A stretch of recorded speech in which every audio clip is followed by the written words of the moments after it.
es mucho más problema que haya un partido que llena un pabellón, como el de Vistalegre, donde se habla explícitamente de homofobia, de machismo, de ir contra el aborto, de todas estas cosas que parecían ya superadas. Para mí es mucho más grave eso que cojamos una canción de Mecano de los años 80 y la sometamos a un análisis, pero vamos, por encima y por abajo. O sea,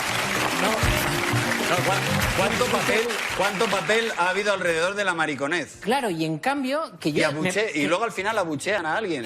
Sí, abuchean a Ana Torroja, pero yo creo que está bien que abramos ese debate. Está bien que nos fijemos incluso en los detalles, pero creo que lo importante lo estamos dejando pasar.